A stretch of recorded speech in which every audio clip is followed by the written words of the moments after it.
Welcome to today's Technology Policy Institute panel on FinTech in the Biden administration.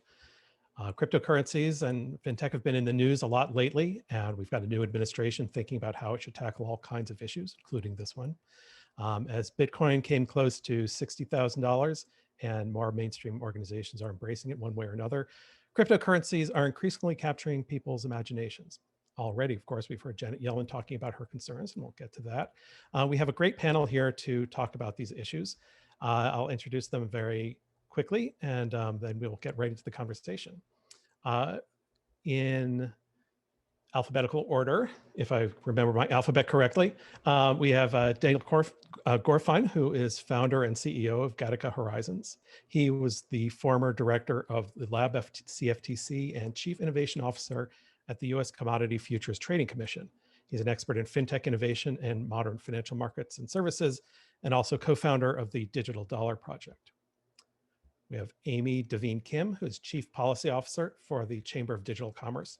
She leads all of the policy initiatives developed by the Chamber, including the promotion of legal clarity for digital tokens, AML compliance objectives, tax considerations, and the evolution of money and payments through stablecoins, Cbdcs, and other financial structures.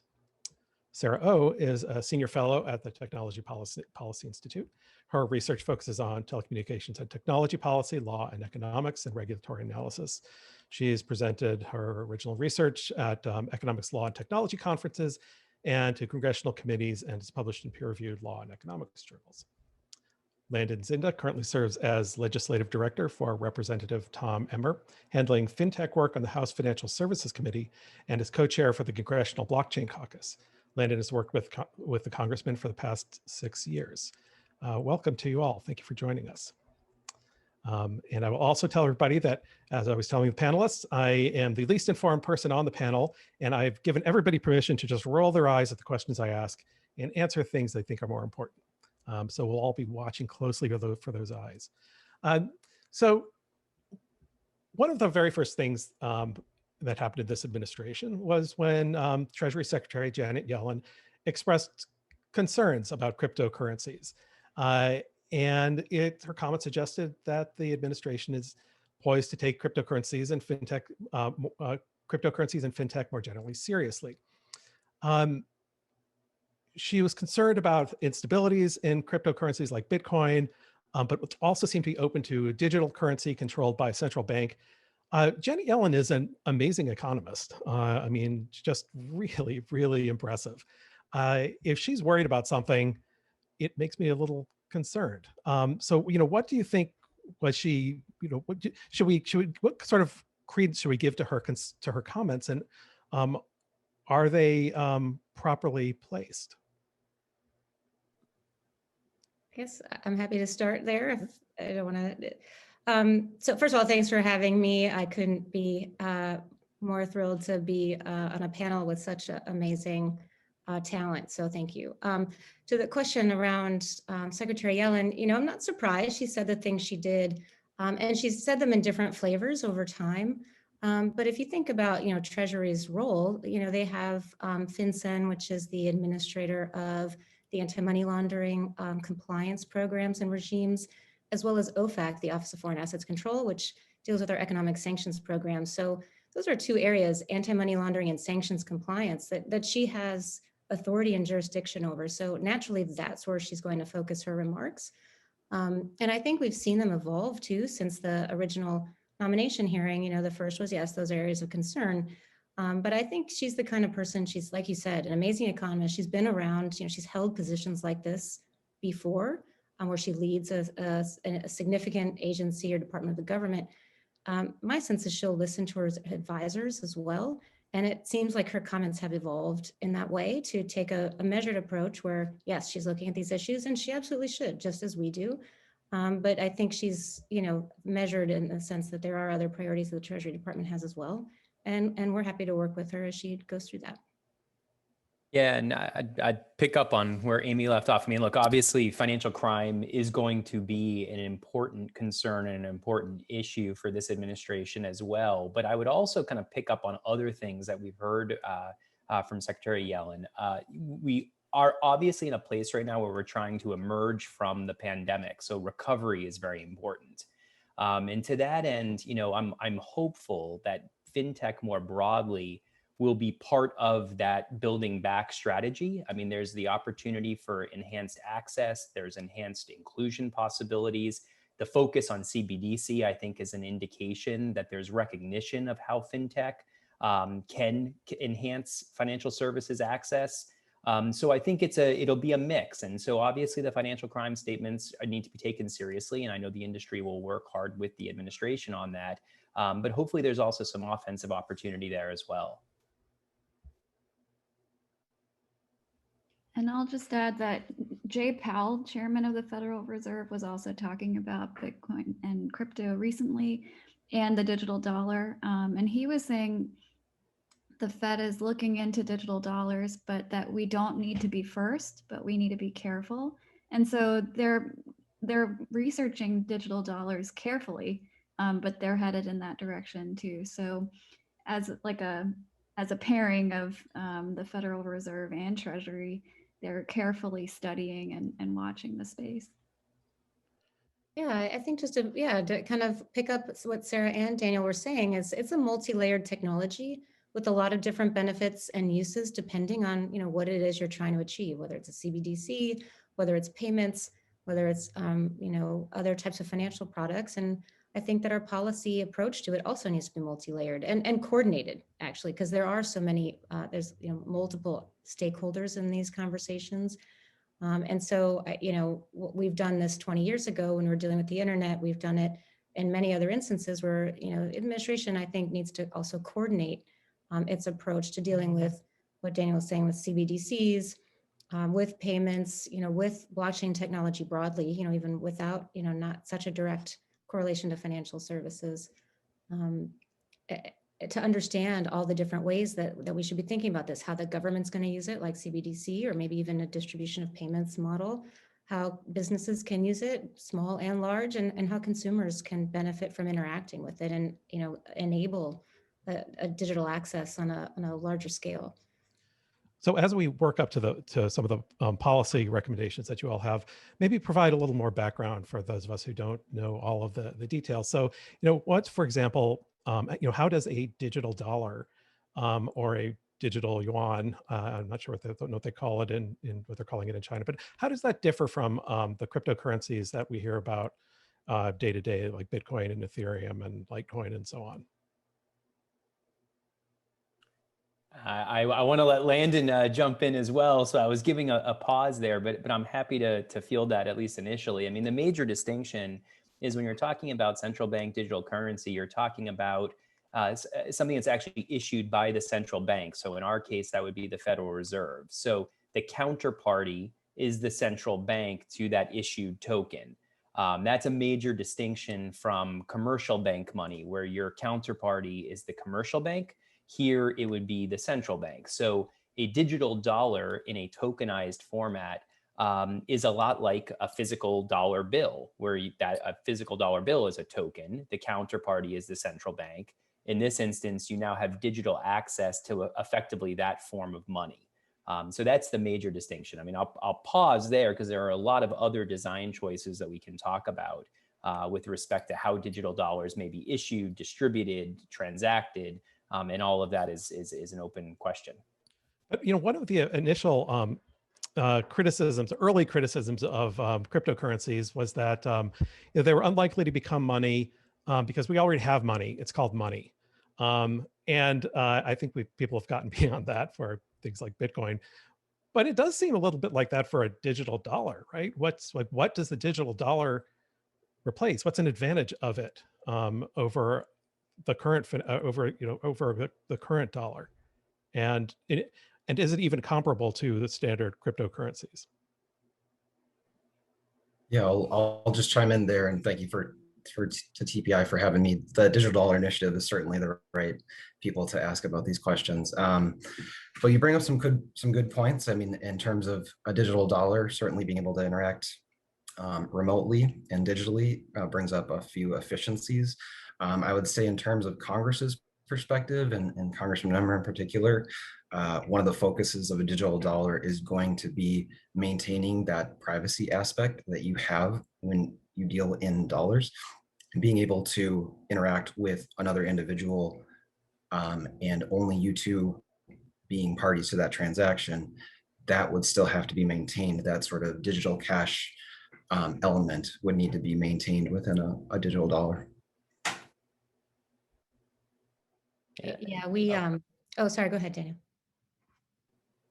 Well, we, we wrote, we spent some time writing a letter actually to the digital dollar project participants on that. That was one of the issues, which is, you know, when you engage with a financial institution, you're establishing customer relationships. So you know they're going to know about you. They need to know about you, and they're going to know about your activity. But when, you know, if we all go out for coffee and I buy the coffee, or I give you $20 or $10 for my coffee, my bank doesn't necessarily know that. I just paid you with cash. So that's kind of the difference, like money that's coming out of my personal handbag, right, to you. That's something that I've typically had some financial privacy over. And then the second level to that is me engaging with my bank, and my bank's going to know. And then maybe even a third level to that, to what Landon's getting to as well, is, but does the government actually know every transaction that I have with my bank?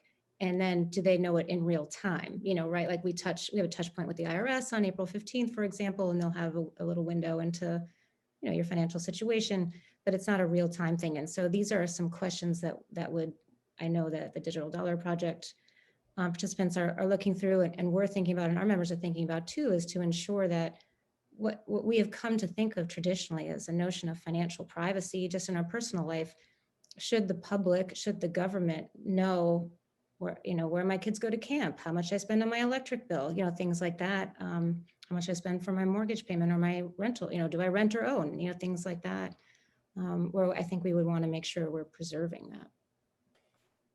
And Scott, you know, a way to think about this too is it's accounts-based systems versus tokens-based systems. So I mentioned cash before. Cash is a physical token. And if you think about like the history of the evolution of money, I mean, we started off with coins, which are physical tokens that you can actually exchange in a peer-to-peer, fairly seamless way, right? Very low cost, instant settlement. And so there are certain advantages that come from that kind of direct exchange. Now, if you think about as economies evolved, as travel advanced, communications technologies advanced, we realize we can't lug, you know, bags of physical tokens to another person in order to transact. So we started developing very sophisticated accounts-based systems where there's an intermediary sitting in the middle that's able to track transactions and enter that into a ledger. And to be fair, accounts-based systems have worked really, really well for our modern economy, and they will continue to work well. There will be a lot of applications for accounts-based systems. But when you talk about a digital dollar, what we're effectively saying is that the technology exists today to bring back some of the benefits of a token exchange, but now you can do that in a digital environment. So a token represents a unique asset, a unique instrument, which you're able to transact online. And if you follow through with that logic, you could do so in a lower cost, more efficient, potentially more real-time and instantaneous settlement format or way. So what a digital dollar is a third format of money that would operate alongside existing payment systems. It can operate alongside accounts-based systems. It could be you know, interoperable with commercial bank money. But it creates new optionality. And one of the things that we've been big proponents of is saying, let's test the application of that format of money to different use cases and figure out where there are actual benefits and where other existing payment mechanisms may work just fine or even better. So that's the way that at least I would kind of lay out what we're talking about when you say a digital dollar. It's that tokenized central bank money that we're referring to. I forgot to mention people should type questions into the Q&A. There's no reason to wait. We have a few. I'll get to those already. I'll get to those in a second.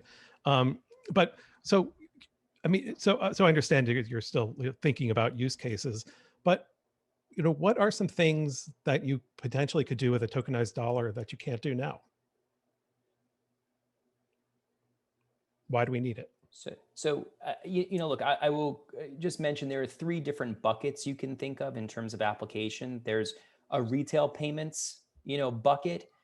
In that scenario, there's a few different ways that it could be applied. One, think about small business merchants. It would be an alternative payment system to be able to accept payment in a way that potentially is lower cost and would further drive down costs of other payment systems that are competing with that. There's also the access and inclusion component, which I think is certainly of interest. And the idea here, or the hypothesis, is that a digital wallet service that you're using to custody a digital dollar may be, and I say may because this is not, it's an hypothesis, like we have to test this, but it may be lower cost to offer from a technology, operational, and regulatory perspective than a traditional bank account.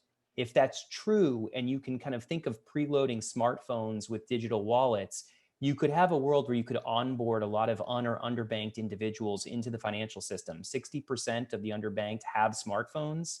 So that's the value proposition, is that you have these digital wallet services that can come preloaded, and it offers a way to onboard people into the digital economy. So that's retail payments application. You have kind of wholesale and capital markets applications. You can think about more real-time or at least shorter windows of settling transactions and trades.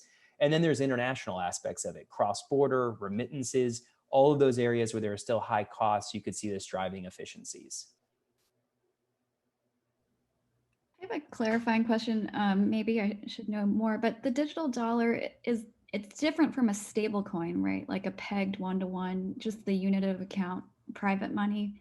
Like, I know that, there are a lot of dollar stable coins like USDC, USDT, Tether, DAI, and those are relying on your counterparty as a private bank that has reserves, that makes a claim that there's a real dollar backing the token. Is the digital dollar central? I think you mentioned, is it central bank money, or is it a promise to be connected to the central?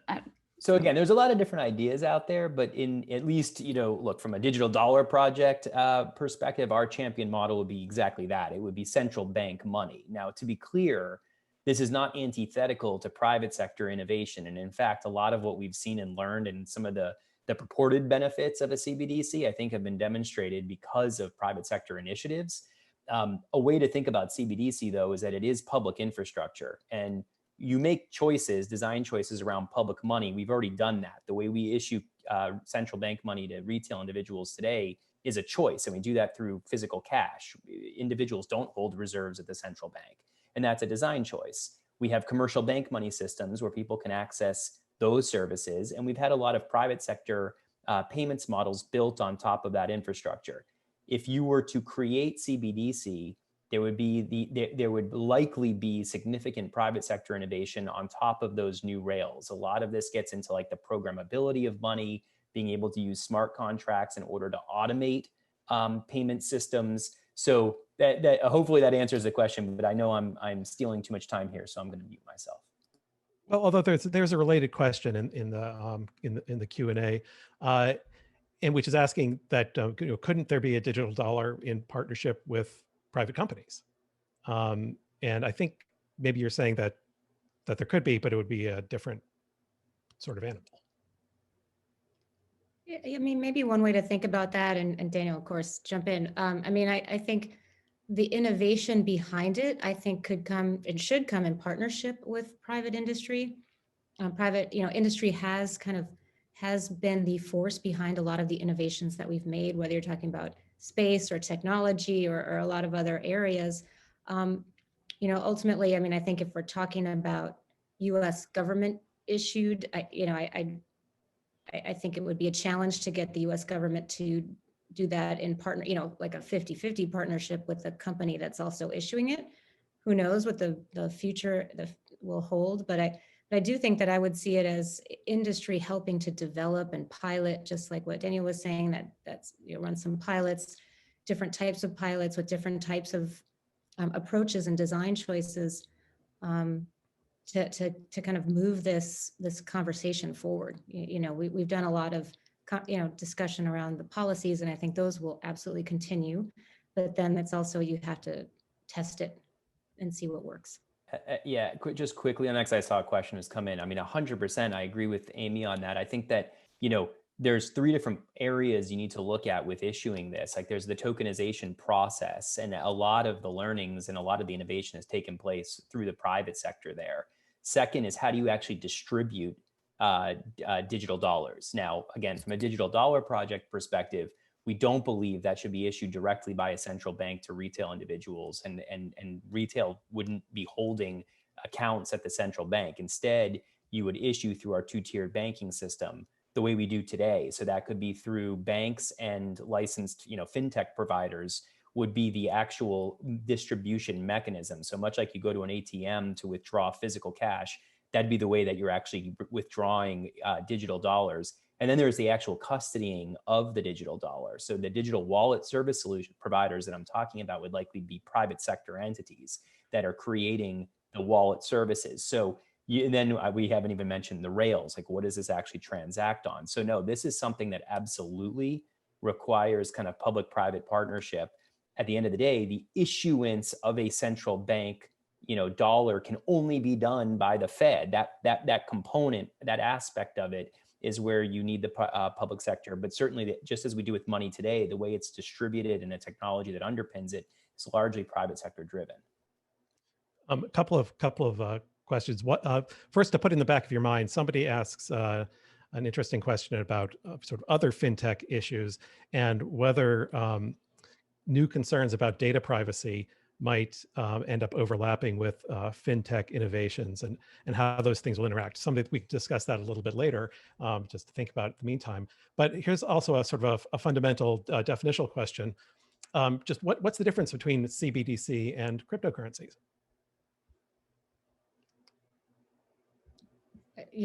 I'm happy to, although I'm sure anybody here could take that one. I mean, a CBDC is a central bank issued fiat money. So it's legal tender and issued by the government. So just like your dollar or your euro or your yuan or anything else.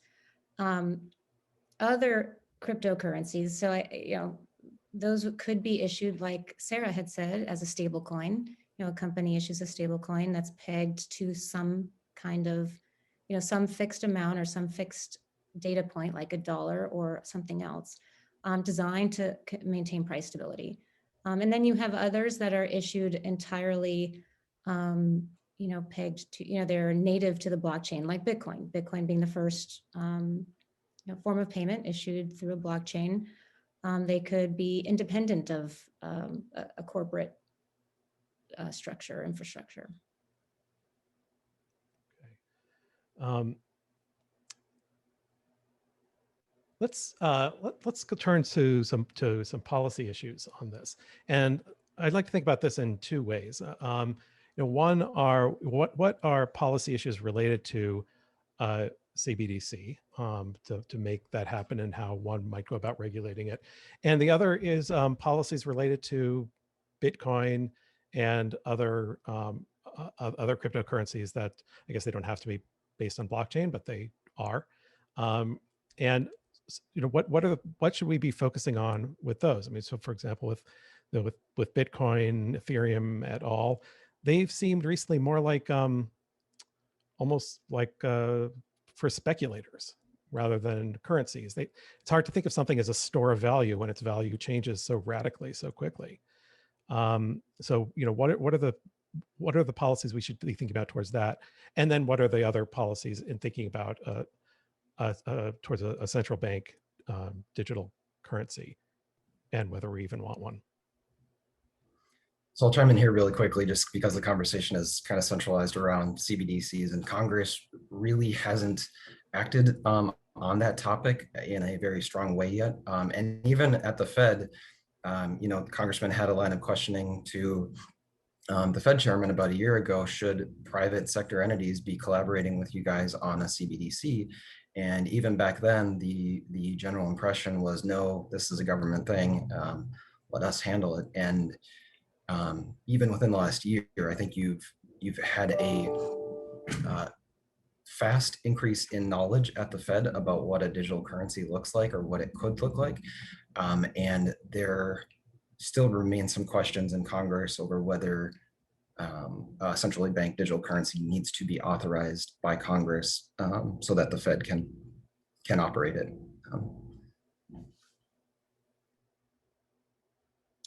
Yeah, and I think I would jump in too from a policy perspective on CBDC. I mean, and I see a couple questions to this end. I mean, privacy is absolutely like one of the critical policy and design choice elements of a CBDC. I think, one of the great competitive advantages that the US could hold, and that I think would benefit the US dollar in the long term, is building in robust privacy protections, of course, recognizing the need for proper law enforcement objectives and compliance with financial crime requirements. So that's going to be that's tricky, but it is doable. I mean, there's kind of a spectrum of the way that you could think about a digital dollar. Is it cash, and kind of are you going to treat it as fully anonymous as cash, or do you end up in a world where you do have a super surveillance system? And I think there's a lot of concerns about other global central bank projects.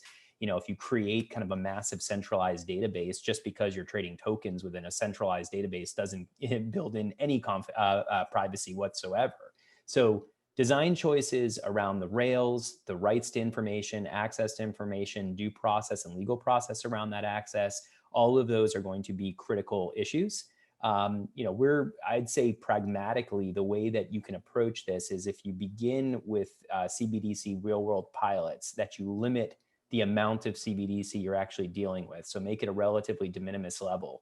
You can probably err more on the side of the spectrum towards privacy protection in order to begin testing the benefits of CBDC, but acknowledging that there will be some tricky policy questions that policymakers will have to answer. To move us away from CBDC though for a moment, I mean, you bring up crypto, and I might ask I think Landon and Amy about this as well. But certainly with crypto, there are going to be a lot of really interesting issues, I think, at the SEC and at the CFTC. Assuming we have Chairman Gensler at the SEC, he's certainly very familiar with cryptocurrency and has been fairly outspoken on it. So there'll be questions around, defining security tokens. What are the outer boundaries and parameters of a security token? What's not a security? And to the extent that it's not, how does the CFTC end up taking on its jurisdiction over those types of assets and instruments? I think that those are interesting questions. But yeah, let me pause there to kind of pivot us from CBDC. Perfect. That's great. I appreciate that pivot, Dan. Some of the policy topics that Congress has been discussing are largely centered around the securities issues and which tokens are securities, which tokens are not. And the congressman previously introduced the Securities Clarity Act, which differentiates the token from the entire investment contract that it could have been a part of. And in that way kind of reinforces the Howey test, which is a test for an investment contract or a securities offering. And the congressman did that in conjunction with the ranking member on the House Agriculture Committee, which has jurisdiction over the CFTC. Representative Conaway introduced the Digital Commodities Exchange Act, which then takes those tokens, which are definitively not securities, and applies a light touch regulation at the CFTC for those type of commodity exchanges. So what are the options? I mean, it can be a security, it can be a commodity. What are the different ways that it can be categorized? That's a pretty simple summary. It could be a currency as well. Yeah. So there aren't real good definitions around all those things. They're not definitive. And that's why there's a test currently to determine the security. But I think what you've seen so far is regulation by enforcement, going after people after the fact. And we talked about Ripple just before this started. A case against Ripple is going to have large ramifications for the entire industry on what the SEC goes after in terms of a security or whether it defines it as not a security. So you're going to continue to see that conversation play out. But yeah, those foundational definitions you bring up are what is essential to this conversation. Yeah, I would agree with that for sure. So I won't repeat what Landon said. I mean, certainly when is a token a security and when is it not is crucial, because once you become a security, how you're traded, how you're issued, there's a lot of regulatory considerations that the SEC imposes as a consequence of that characterization. In addition to that, I would say that even the landscape around we have a lot of members that actually want to be regulated broker-dealers, for example, or other regulated organizations within the securities ecosystem, or they want to offer regulated products and services. And that process has been quite slow as well. What it takes to satisfy the SEC's criteria to meet kind of their standards, which were developed in a non-digital environment. So what it takes to meet some of the custody requirements around the customer protection rule is one. What it takes to be approved to offer an ETF, that has been a longstanding issue as well. And just on the regulation by enforcement, I think what we would encourage is more consultation with industry and guidance issued first, and very specific guidance around some of these questions. I saw that the SEC, I think on Friday, issued a risk alert out of their examinations division on different areas of risk when engaging or interacting with digital asset securities. And again, I think, well, that is appropriate to consider and to work into your preparation for an exam, for example. What we're not seeing are these kind of proactive statements of, if you want to come into the regulated system, here's how we can help you do that. Let's get, to me, you want more visibility into these kinds of projects rather than less. And the way to do that is if you have people that are asking for, to be involved in that ecosystem, work with them to meet the standards and start offering those products and services. So our hope is that, with a Gensler chairmanship at the SEC, given his background, especially in the regulated markets, that he might be able to help that process move forward. Should we be trying to think about, and should we be thinking about these as currencies, or are they, I mean, without, you don't want to make, create the definition right here yourself, but are they currencies or are they investment products? That's the kind of characterization question that we're talking about first, that Landon was mentioning, which is, yeah, some of them are currencies. And I think Bitcoin and Ether have been pretty clearly said to be currencies. And then you kind of have to look at each token, which is really, sometimes they offer some access rights to the holder. And it depends on what the kind of those rights look like. Have they become, have they crossed over into offering some type of security or investment contract? So not all tokens will be, some will be considered currencies, some currencies and commodities, and then some, securities. Tell us a little more about the Ripple case, because it's going to have, it could have big implications. So tell us a little more about that and what those implications might be. Sarah, oh, Amy, go ahead. Yeah, I mean, to me, it's a bellwether case of whether XRP, which is a token that's used on some of the Ripple networks, or on the Ripple networks, is a security. And so in the waning days of the Trump administration, the SEC filed a complaint against Ripple for unregistered securities offerings. So that's clearly going to the heart of, is XRP a security or not? And some of the things to keep in mind there is, that's a company that's been operating for 8 years, maybe more, fully out in the open, fully, it's one of the largest tokens out there by market cap. And it's a company that was, XRP was treated as a currency years ago by FinCEN, who we talked about earlier, and subject to, some, actions from that. So, this would be definitely a shift in the way the U.S. government is approaching this. And I think it would be unfortunate to 8 years to then just bring an enforcement action, regulation by enforcement, I think would apply. Yeah, and I mean, the one thing I would add too is it'll be interesting to see how, like, obviously the courts are going to likely end up having a say as to the future definitions, or like the outer boundaries of the definitions. And on the one hand, we have the current Ripple XRP case that's ongoing, but we also have the example of Ether, where you ended up in a world where we said, okay, that doesn't seem to fall within the boundary or definition of a security. So the question becomes, where is there clarity? Or is there clarity? Where is that clarity?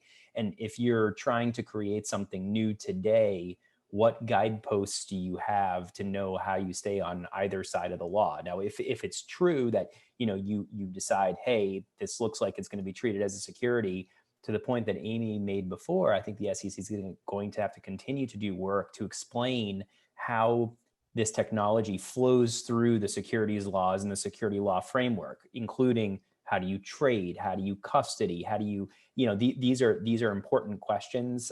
So there's definitional questions, and then there's assuming you are a security and you're going to operate through that framework, how does that flow from beginning to end? Likely in the next year or two, we'll start to get a lot of answers to some of those questions. And again, some of that may be by way of the courts. Some of it will be ongoing clarity that the SEC will likely and hopefully provide. With respect to the SEC, a couple of questions, I'll put them together. One is whether you think Gensler will heavily regulate crypto, and if so, or whether you're concerned about projects and businesses, he says, being shut down or innovation being stifled. And the related question is, will he approve a Bitcoin ETF? I'll start off with this one.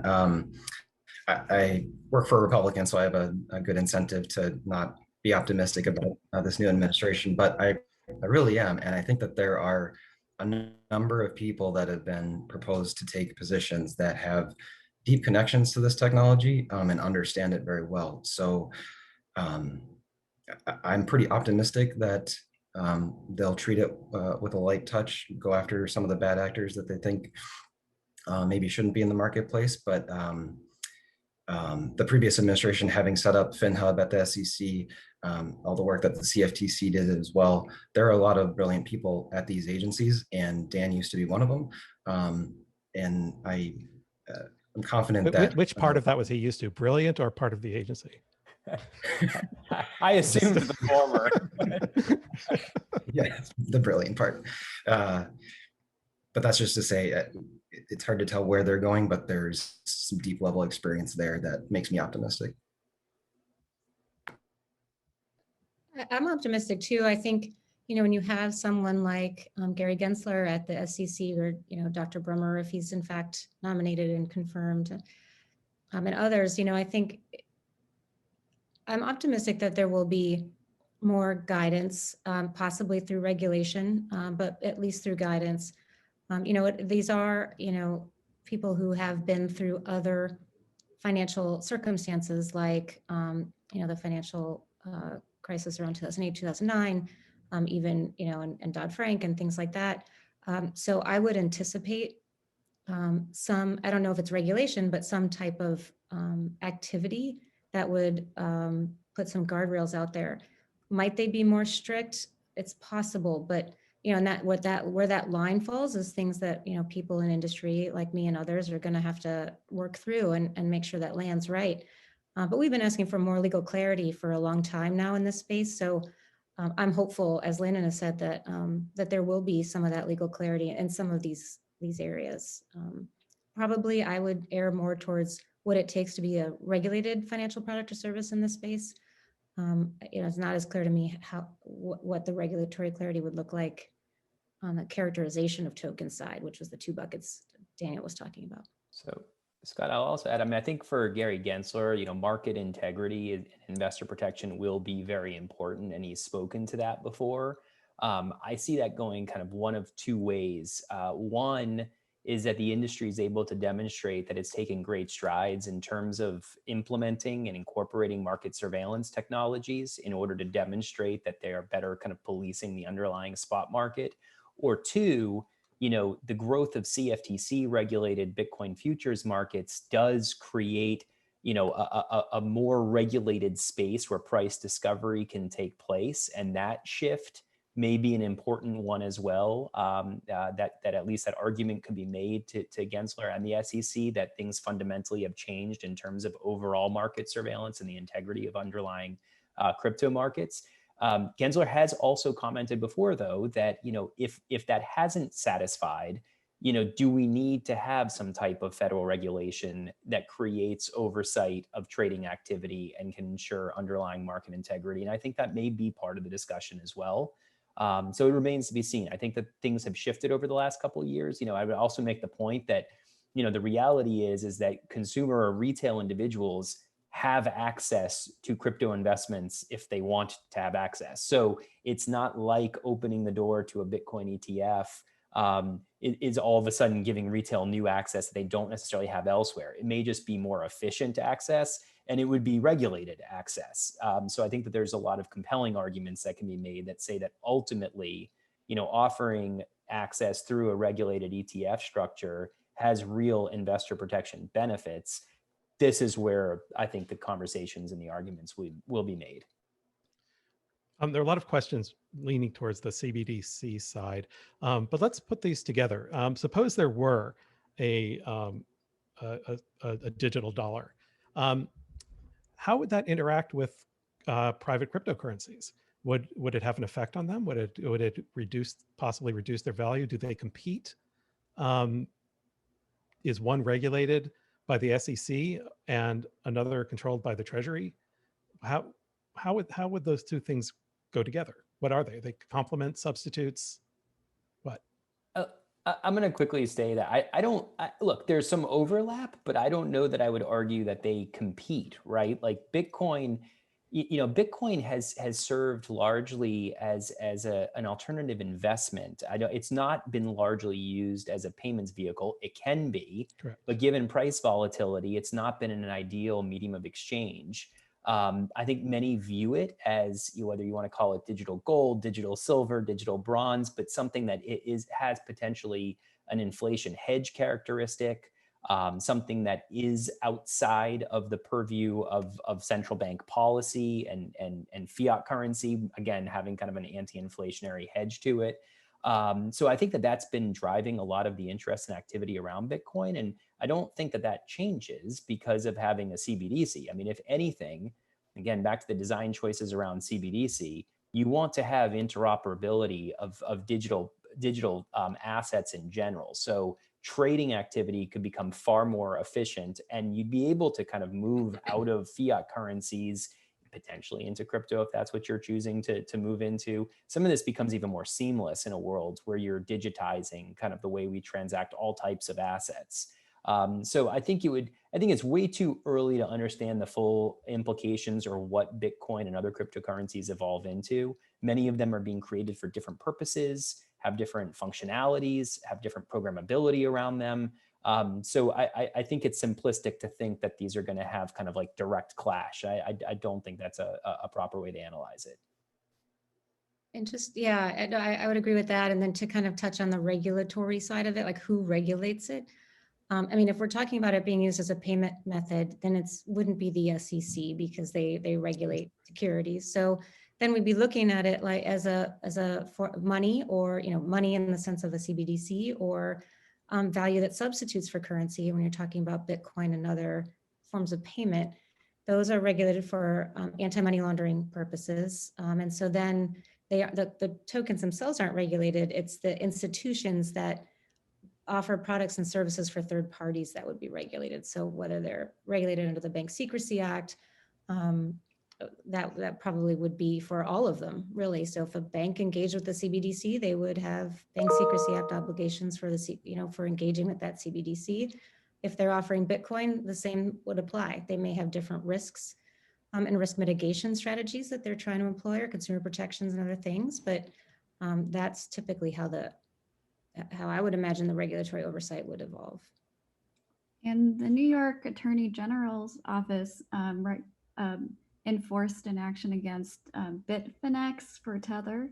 So that was pretty recent. And, that's a case that just baffles me, because Tether is supposed to be pegged 1-to-1 to a US dollar.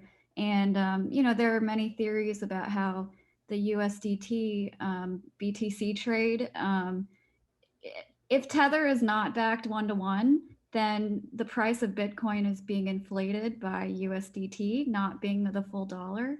And to me, that has like systemic implications for just the valuation of Bitcoin and the stability of that price. So I guess I wonder too, I mean, the New York AG said that Bitfinex couldn't issue Tether, or at least they're placing restrictions on them. They're auditing their books and they're making sure that what they claim to be a one-to-one peg is true. But you know, Tether is still out there and being traded in China and around the world, and it's still keeping its one-to-one peg. So to me, that's kind of a big question mark. Like, are other regulators like China going to crack down on the USDT number, or is the market able to, like, I don't know why USDT is trading as a dollar, but maybe it is backed by other assets that aren't dollars. So questions like that, to me, bring up maybe why so many people are talking about the central bank CBDC, because the central bank can regulate the dollar peg, but private money, you know, there has to be a regulator that enforces that claim, right? I think that's right. And I think, you know, in the New York case, you saw the Attorney General's office deal with that. Also, I think, you know, sometimes you can look at the FTC having authority in that space under Section 5 of the of their abusive acts and practices laws. So, you know, certainly there's some consumer protection principles, right? If you're not doing for your customers what you say you're going to do, and it's material, I think then there could be protections there. So, you know, certainly I think that those exist, and I think that played out in this particular case, although I think it was a settlement, right? So to some extent, it's hard to draw a lot of conclusions based on that. But, you know, I mean, I think to Daniel's point earlier, I think consumer protection, I think we all can say consumer protection is going to be a big focus for this particular administration as well. And we may see more around that, around what's appropriate as far as disclosures or other things. Yeah, and just one thing to add is, I mean, there are a lot of very well-regulated private stablecoins being issued and offered within the U.S. I mean, NYDFS has oversight over a number of very popular U.S.-based stablecoins, and I'd say it's probably just a good example of. Oh, sorry, I'm getting a. I don't know how that synced up with my phone, a FaceTime call in the middle of this. But I think it's a good example of why we need to make sure that we do offer clear regulated channels in order to offer some of these instruments. Because if not, you do end up with a lot of the offshore activity that has sought to circumvent kind of U.S. rules and regulations and can undermine market integrity. Sarah, could you unpack a little bit about how you think the New York AG decision could affect? You said it could also spill over into like Bitcoin prices, Bitcoin value, and you know, does that mean that there are other smaller level courts that could have an effect on the value of these cryptocurrencies? I mean, should there be other cases where, I mean, this is a particular thing, but there may be lots of jurisdictions we should be watching, right? Yeah, well, I guess, I mean, as someone who's following all the news, there is a theory that Tether, you know, is propping up the price of Bitcoin right now. So, you know, there's a chart of all the Tether being minted, and I follow one of the Twitter accounts that show like whale actions, like big moves on the blockchain. And as soon as Tether is printed in like $100 million chunks, the Bitcoin price goes up because all these USDT tokens are being exchanged on exchanges for Bitcoin. And so it's propping up the price of Bitcoin. And as soon as Tether isn't minted anymore, the false volume drops. And that's the theory. And so if Tether USDT, which is the biggest dollar stablecoin with $16 billion market cap, if it's not really a dollar and it's flooding the market, then, you know, what's really happening on these exchanges? But at the same time, there's like $2 billion of USDC, which is like the Circle and Coinbase dollar stablecoin, and there's 600 million market cap of DAI, which is an Ethereum dollar coin. So, you know, maybe Tether isn't a systemic risk, but in my view, when I read about it, I would think that USDT activity could create market instability. So yeah, and then you asked, like, can these things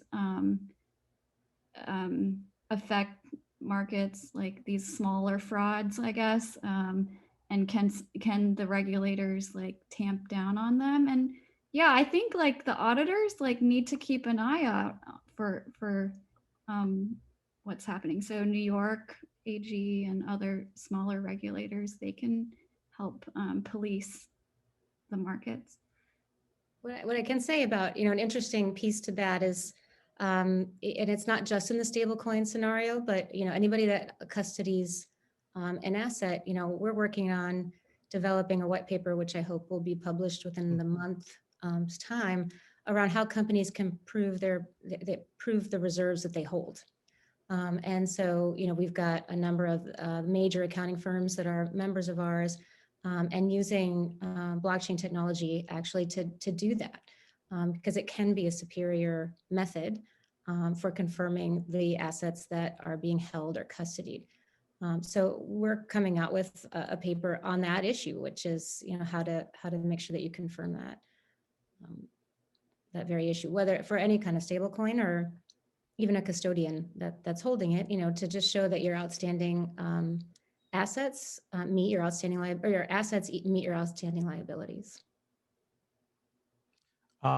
Just quickly, one question about this for Sarah. Do you think that the states and the federal regulators will require Tether to hold more dollars? I think the New York AG's settlement has kind of placed that pressure on them to show that their promises are true. So if they're saying that they're holding fiat dollars for every dollar, then they need to show proof of that. But then I think they also say that, well, if they say that they're not holding a dollar for the dollar, like they're holding a basket of assets that they value as a dollar, then they just need to be clear that that's what's happening. So this is pretty, like, I think standard, like financial stuff, like money market accounts. Like the Reserve broke the buck in the last financial crisis. They couldn't keep their dollar peg when things got difficult, and so it's kind of this, the old is new again, or new like it's the same thing to me. Are these intermediaries trustworthy when they say they're issuing private money? We don't have a lot of time left. Let's go back to this issue of that. One of the potential advantages, either of, I guess it could be either private cryptocurrencies or a digital dollar, was that it might make currencies more accessible to people who don't have bank accounts or low-income people. So I guess then the question is, what sort of rules need to exist for that to happen? And it has already happened in lots of developing countries. Phones are used for market transactions and for payments and so on. So why has that not happened here yet without digital currencies? And how will digital currencies make it more likely for that sort of thing to happen here? So Scott, I think that the first thing actually has little to do with digital currency itself. I mean, digital ID is a really, really important topic. It's kind of the gating item for all types of digital services. So, figuring out ways to create digital ID standards and frameworks in the US that allows for the onboarding of individuals, especially those who are underbanked, I think is the gating item.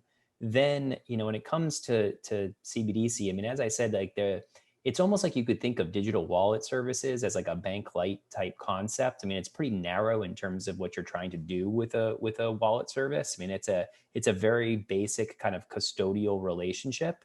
And if regulation is properly tailored around that to not drive high costs of offering that service, it should become more ubiquitous, right? It should be more broadly offered. So I think that's the hypothesis around CBDC and digital currency even more broadly, is that if these services can be offered to more individuals at lower cost and more efficiently, then it makes it possible for me to send money at very low transaction costs very quickly to Amy or Landon or Sarah or you, and we could do that on our phones with wallet services, and that's the hope. And then especially if you build systems that are interoperable, once you've onboarded people into the financial system, it makes it far easier for them to potentially open a bank account or transfer funds into a new system, be able to take advantage of discounted rates through e-commerce sites. So a lot gets unlocked if you can get this right.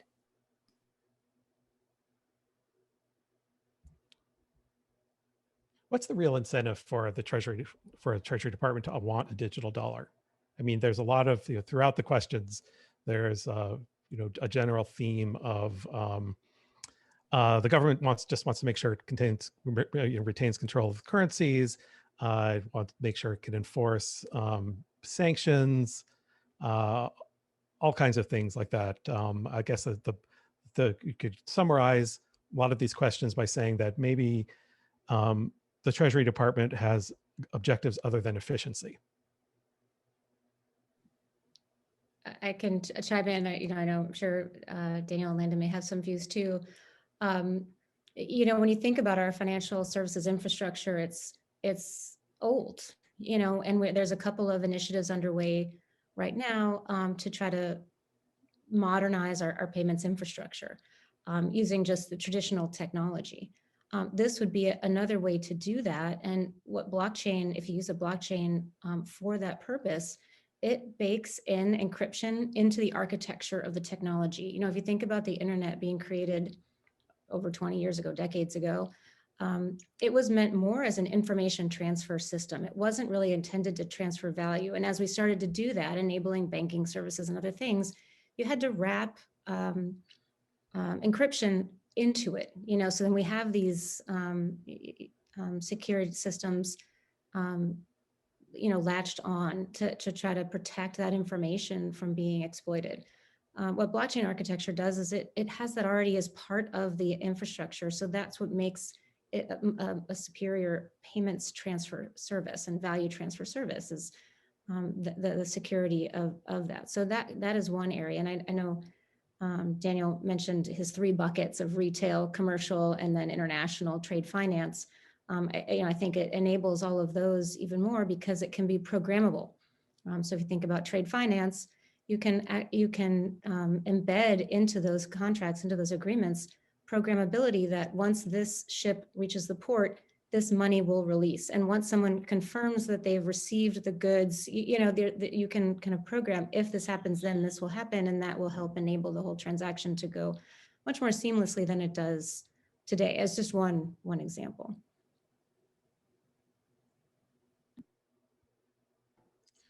All right. I guess that takes us right about to the end. I guess just one last question, if anybody wants to take it.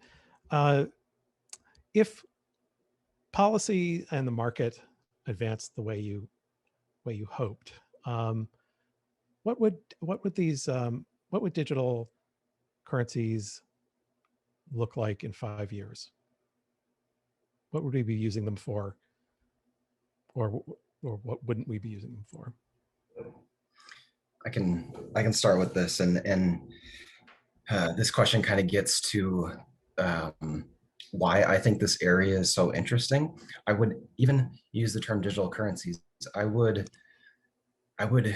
potentially go even broader, to the beginning of why is Bitcoin here? Well, it's there because it's a means for an individual to interact with another individual and exchange value without a middleman.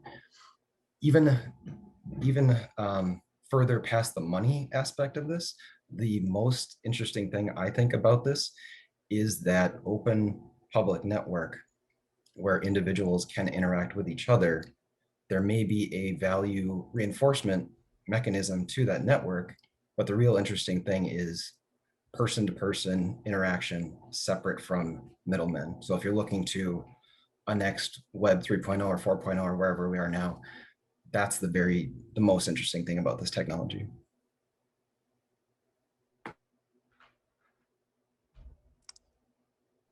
Anyone else want to prognosticate or not? Look, I will just piggyback off of some of the things we just heard. I think that, at the end of the day, computers connect directly, via the internet, which means that we can send information very efficiently at very low cost in an automated way. We can do that now with information about value and unique ownership over value. So when it comes to just basic plumbing and how we transact all types of instruments and assets, including money itself, I think that will shift. So when you talk about all of these, tokenization, crypto, blockchain, it's about like future-proofing our infrastructure. And so, there's inclusion and access potential benefits here. There's efficiency benefits. The programmability piece that Amy talked about, I think, is incredibly exciting. I mean, what programmability is about is automation. I mean, you start to automate a lot of functions at very low cost. It unlocks just new business models, new ways of doing things that I think extract a lot of efficiency gains. So yeah, it's basic infrastructure is how I would view it. So I think we will see pretty profound implications from this. I couldn't agree more with what both of you said. So rather than repeat it, the only thing I could add really is my hope is that blockchain is running in the background and people don't say, I'm going to do this service and it's because it's using blockchain. I mean, you just will be using it. The user interface will be seamless and you'll be secure and you'll have confidence that it works, just like we have with email, right? Like I couldn't tell you the ones and zeros that go into me typing an email and sending it to you. But, but I use it and I understand the basics and why it's, what my expectations are when I send an email to you. That's what I hope we'll be at in 5 years, whereas people aren't so skeptical of blockchain as a technology, but really just looking at the consumer interface and how we're engaging more people and how we're growing those business opportunities and how government is engaged with it, and focusing less on how does we need to focus on how it works, but I don't think everybody needs to focus on that. I think I'd like to evolve beyond that to actually using it much more frequently. Okay, well, thank you all very much. It was an interesting discussion. Really appreciate your time. And there's going to be a lot to unpack here and discuss further as the months and years go on. So thanks very much. Thank you. You. Take care all. Thanks.